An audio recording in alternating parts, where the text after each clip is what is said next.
Les reportages d'Île de Ré TV. Je m'appelle Pernelle Michon, j'ai 27 ans et je suis sportive de haut niveau en vol olympique en catégorie laser radial qui est la seule discipline solitaire femme aux Jeux olympiques en voile. Alors si je m'appelle Pernelle, c'est pas par hasard, c'est fait exprès on va dire. Pernelle Aufredi, c'était la femme du plus grand armateur de La Rochelle et il y a toute une histoire derrière où un jour Aufredi a envoyé ses bateaux de marchandises chercher des richesses.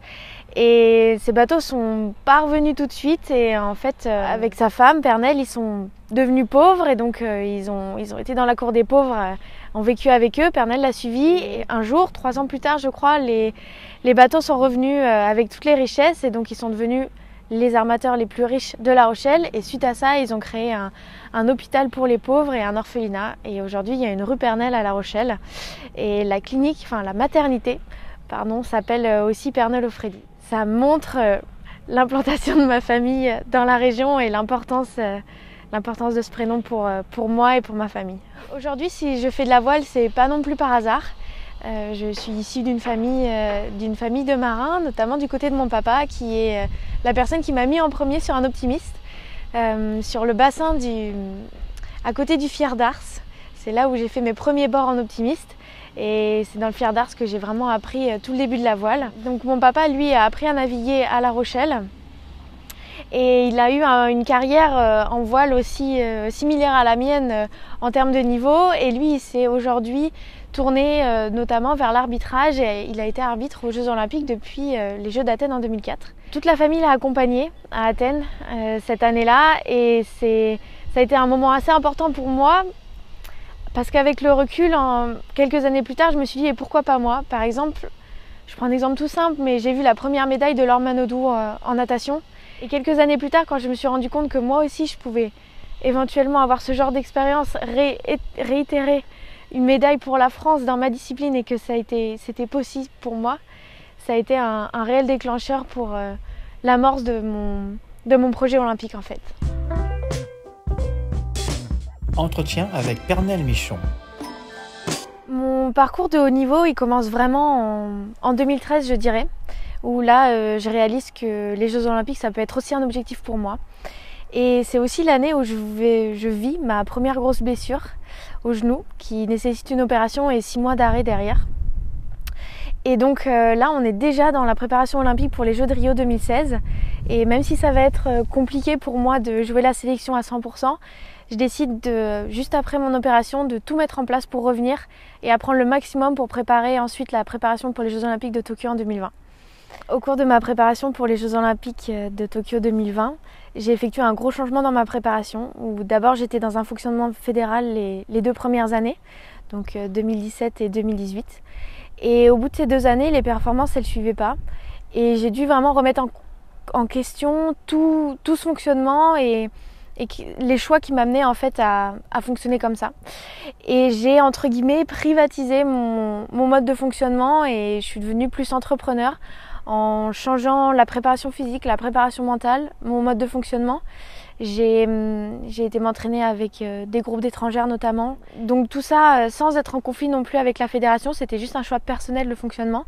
Tout ça, ça a été un autre tournant en plus de ma première blessure dans ma carrière et dans l'affirmation de mon projet sportif.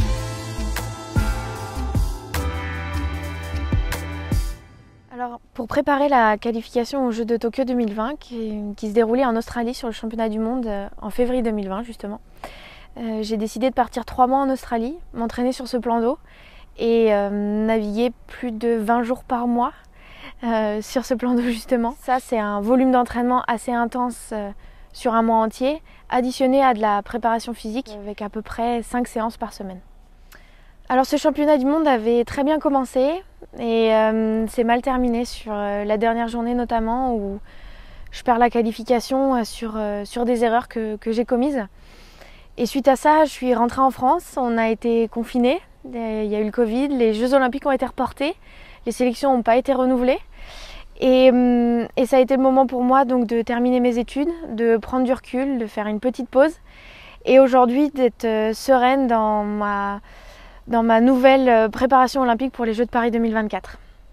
Les Jeux de Paris 2024, ça va être une préparation assez spéciale parce qu'elle va commencer, elle a déjà commencé pour moi, mais pour d'autres, elle commencera en septembre 2021. Donc ça va être un peu plus court que d'habitude. Aujourd'hui, on a nos compétitions qui sont assez bouleversées à cause de la situation sanitaire. Et donc c'est une adaptation permanente. Et pour vous donner une idée, aujourd'hui je fais ma planification à 2 semaines. C'est-à-dire que ma vision sur mes prochains entraînements se voit jusqu'aux 2 prochaines semaines, voire au prochain mois, mais ça ne va pas plus loin.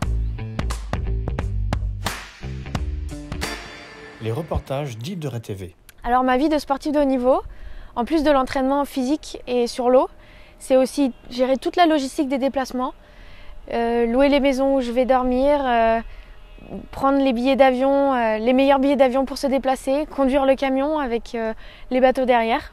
Il y a toute une partie logistique, il y a aussi une partie gestion de son équipe, que ce soit de l'entraîneur qui va m'accompagner, de ma préparation physique avec ma préparatrice, ma psychologue, ma nutritionniste. Voilà, c'est vraiment gérer une équipe et je pourrais me comparer vraiment à un entrepreneur qui doit faire perdurer son projet et d'une manière vraiment efficiente.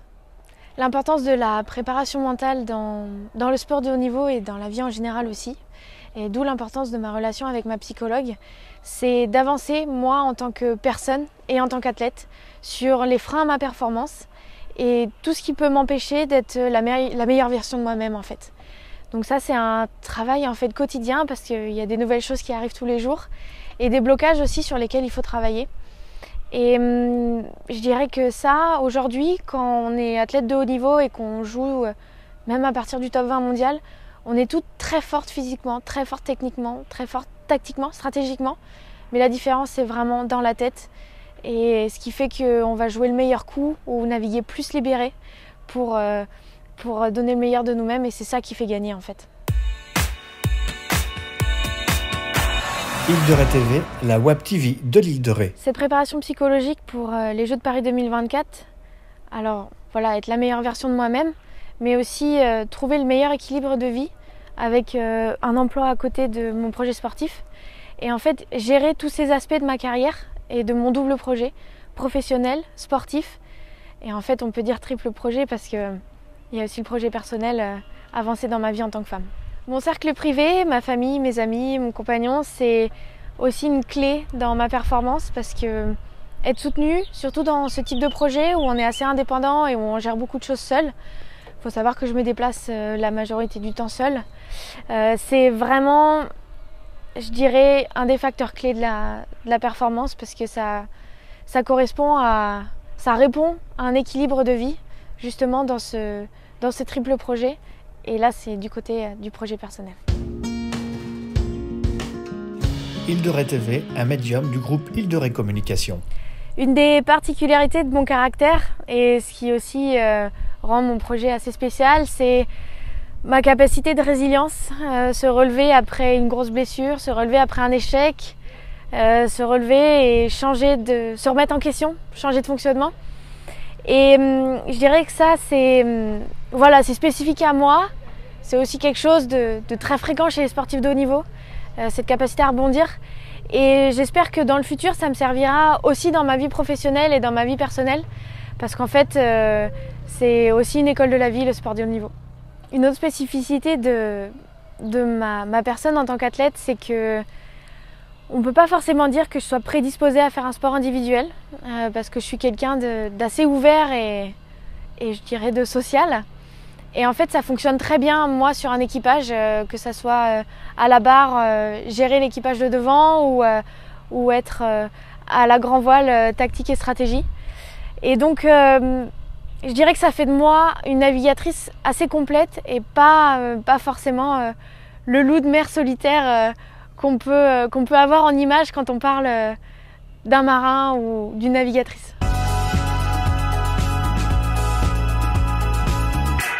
Carte blanche au rété. Le laser, c'est un dériveur, un petit dériveur qui fait 4 mètres.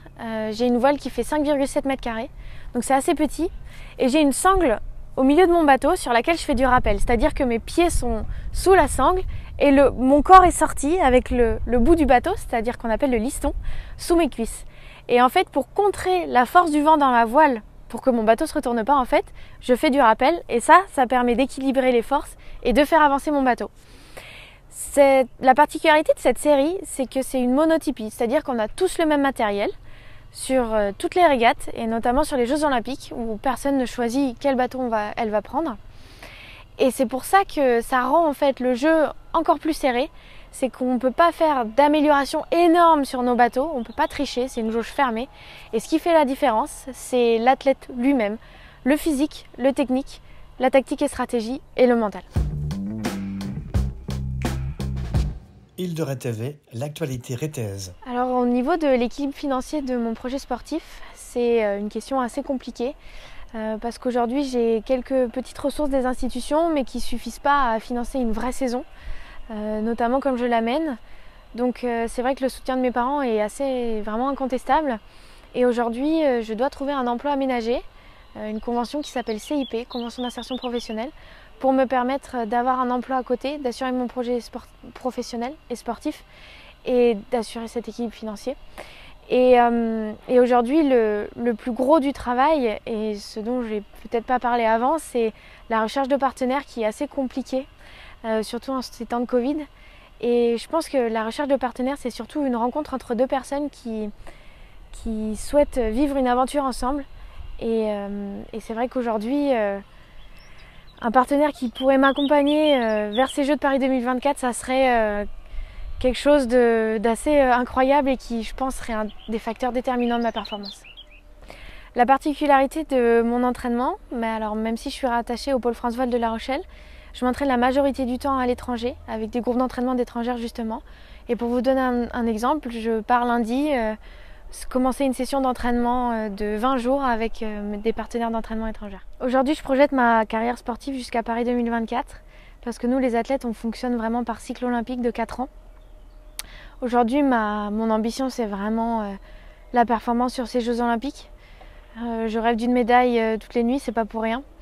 Et ce que je verrai après ces Jeux, je ne sais pas encore. Mais ce qui est sûr, c'est que ma carrière de navigatrice, elle ne sera jamais terminée. Abonne-toi et like les vidéos d'Île de Ré TV.